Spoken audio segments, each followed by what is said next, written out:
नमस्कार मित्रांनो, आनंदी या मालिकेच्या येणाऱ्या काही भागामध्ये मित्रांनो एक आता जबरदस्त असा ट्विस्ट आपल्यासमोर येणार आहे आणि त्या ट्विस्टमध्ये मात्र आता हा राघव आणि आरतीवर जबरदस्ती तर करणार आहेच, परंतु आता ह्या विद्याधरची पोल मात्र आनंदीने युगंधरसमोर कशी खोललेली असते आणि सगळ्या मीडियासमोर मात्र आता ह्या विद्याधरचं नाव कसं आलेलं असतं आणि शेवटी युगंधरने आता तेथे विद्याधरला सगळ्यांच्या समोर कसा चोप दिलेला असतो सगळ्या मीडियासमोर आणि आता जे विद्याधरने करून आता जे मीडियाला पैसे दिलेले आहेत ते सत्य आता सगळ्यांच्या समोर कसं येणार आहे हे मात्र आज आपण आजच्या व्हिडिओमध्ये बघणार आहोत। त्यासाठी मित्रांनो व्हिडिओ शेवटपर्यंत नक्की बघत राहा आणि जर तुम्ही आपल्या चॅनलवर नवीन असाल तर चॅनलला सबस्क्राईब करण्यासाठी मात्र विसरू नका, जेणेकरून तुम्हाला आनंदी या मालिकेचे डेली अपडेट्स रोजच पाहायला मिळतील। तेव्हा मित्रांनो हे बघा, आनंदीने मात्र आता युगंधरला सगळ्यांच्या समोर कशी त्याची नाचक्की होण्यापासून वाचवलेली असते, कारण विद्याधरने आता रिपोर्टरला पैसे देऊन मॅनेज केलेलं आहे आणि सगळ्यात महत्त्वाचं सत्य म्हणजे युगंधर शिकलेलं नाही, मग त्याला इंग्लिशमध्ये प्रश्न विचारून सगळ्यांच्या समोर तोंडावर कसं पाडायचं आणि तो अडाणी आहे हे सगळं सत्य मात्र आता सगळ्यांच्या समोर कसं खोलणार आहे यासाठी विद्याधरचा डाव असतो। परंतु आनंदी तेथे येते। आनंदीने मात्र आता बरोबर इकडे तर कॅमेरा बंद झालेला असतो, माईंना सुद्धा आता आनंदीशी कॉन्टॅक्ट होत नसतो आणि आनंदीचा माईंशी तर काय करावं, कारण आता जे हेडफोन आहे तर त्याची चार्जिंग संपलेली असते म्हणून आता ते बंद झालेले आहेत। त्यानंतर आता इकडे मात्र आई पटकन आता हेडफोनला चार्जिंग करतात। त्यानंतर तोपर्यंत आनंदीने इकडे आता पत्रकारांना उत्तर दिलेलं असतं, ते पण अशा भाषेमध्ये, ती कडक भाषेमध्ये, जे काही तुम्हाला आता उत्तर प्रश्नाचं विचारायचं असेल ते सगळं मला विचारा, कारण माझे मिस्टर आहे तर ते हे प्रश्न देण्यासाठी बांधील आहेत, ते हे उत्तर नाही देऊ शकत, म्हणजे माय हजबंड। तेव्हा आता आनंदीने इतके कडक शब्दामध्ये इंग्लिशमध्ये फाडफाड उत्तरं देऊन आता रिपोर्टर आहे तर त्यांना पूर्णपणे शांत केलेलं असतं, कोणाला काय बोलावं तेच काही कळत नसतं। म्हणजे आज या सगळ्या मीडियासमोर आनंदीने युगंधरची एक अशी काही बाजू आहे तर ती मात्र एक अर्धांगिनी बनून झेलून धरलेली आहे। तेव्हा युगंधरला आपल्या आनंदीचा फारसा अभिमान वाटतो, युगंधर खूप खुश होतो। एकतर आनंदीची मात्र आता इज्जत जागी गेल्यापासून युगंधरने वाचवलेली असते आणि आता इकडे म्हणजे जे सत्य आहे युगंधर अडाणी आहे हे सत्य मात्र आता म्हणजे येण्यापासून वाचलेलं असतं युगंधरचं आणि हे सगळं विद्याधरने केलेलं आहे हे मात्र आता म्हणजे लवकरच रिपोर्टर्स बोलून जातात, कारण जेव्हा आता आनंदी फाडफाड उत्तर देत असते तेव्हा त्यातील एक रिपोर्टर म्हणतो, आता हे जे काही प्रश्न आहे तर ते प्रश्न तुमच्याच घरातील एका व्यक्तीने आम्हाला विचारण्यासाठी सांगितले आणि त्यासाठी आम्हाला पैसेसुद्धा दिलेत। तेव्हा मात्र आता युगंधर वळून विद्याधरकडे बघत असतो, कारण विद्याधरच हे सर्व करू शकतो हे युगंधरला माहिती असतं आणि आजच्या ह्या फंक्शनमध्ये विद्याधर येथे आलेला आहे हे मात्र त्याने ओळखलेलं असतं। म्हणजे विद्याधर आणि शिल्पा या दोघांनी मिळून आता जे कारस्थान केलेले आहे ते युगंधर समोर उघडं झालेलं असतं। तेव्हा आता जेव्हा जे काही प्रश्न आता विचारून हा युगंधरला नाचक्की करण्यापासून आता आनंदीने वाचवलेला आहे, परंतु विद्याधरला आता खूपच जळफाट होतो, कारण सगळ्यांच्या समोर आता युगंधरने विद्याधरची चांगलीच पोल खोललेली असते। सगळं काही अगदी मात्र व्यवस्थितरित्या पार पाडून आता आनंदीनेच मात्र आता सगळ्यांच्या समोर विद्याधरच्या कानामागे दिलेली असते, कारण सगळ्यांच्या समोर विद्याधर जेव्हा सगळं सांगायला निघालेलं असतो की युगंधर शिकलेला नाही, तो अडाणी आहे आणि ही त्याची बायको आहे ती पण अंध। आता अंध म्हटल्यानंतर आनंदीला फारच राग येतो, तेव्हा ती विद्याधरची आता बोलती बंद करते। विद्याधरला म्हणते की हे बघ विद्याधर, तू जरी आता घरातील यांचा भाऊ असेल पण आतापर्यंत तू फार जे कट कारस्थान केलेले आहेत आणि आज मी तुला एक सत्य सांगत आहे की तुझ्यामुळे आज मला इथे ह्या ड्रेसमध्ये यावं लागलं, कारण मला इथे या ड्रेसमध्ये येण्याची हौस नव्हती, मला मालक साहेबांचा मान ठेवण्यासाठी नऊवारी आणि म्हणजे पैठणी साडी नेसून इथे यायचं होतं दागदागिने घालून, आणि आता तू हे जे काही कारस्थान केलेलं आहे शिल्पाताईंना तूच करण्यासाठी भाग पाडलंस आणि शेवटी मला इथे या ड्रेसमध्ये यावं लागलं।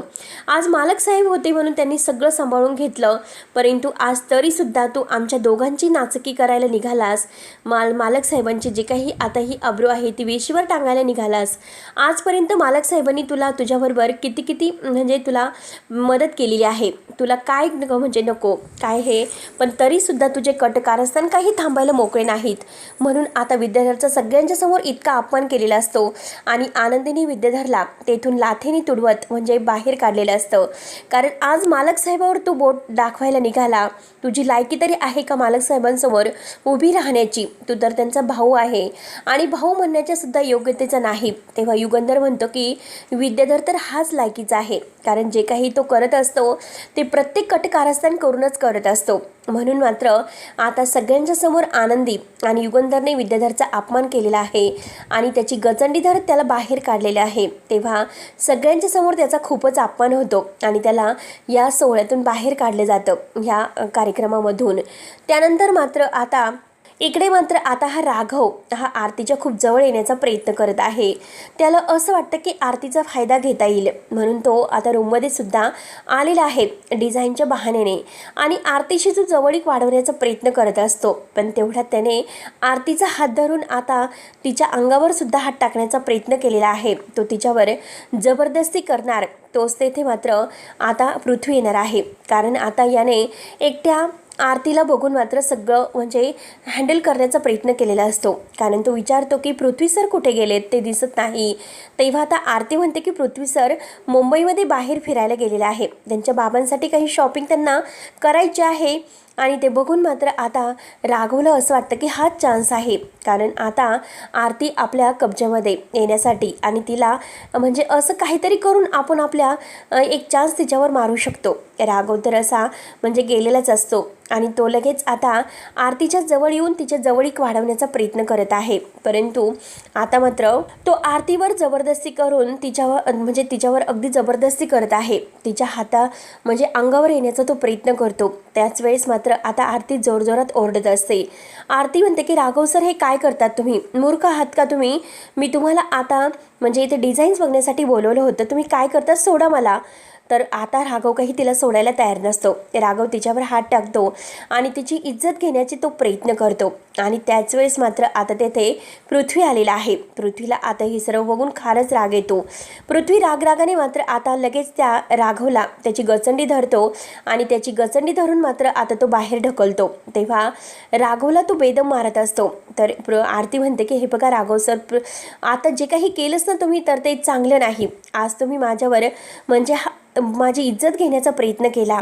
मी तुम्हाला कोणत्या हेतूने इथे बोलावलेलं होतं डिझाईन बघण्याच्या आणि आम्हाला म्हणजे पृथ्वी सरांना एक चांगल्यात मोठी डील मिळावी आणि सगळं काही आता ही डील मिळून सगळ्यांना मात्र आनंदाची बातमी मिळावी यासाठी मी तुम्हाला हे डिझाईन्स बघण्यासाठी येथे बोलावलं होतं. पण तुम्ही माझ्यासोबत जे काही केलं ते योग्य नाही. म्हणून आरती सनकनी आता त्या राघवच्या कानामागे ठेवून देते आणि पृथ्वी तर फारच भडकलेला असतो.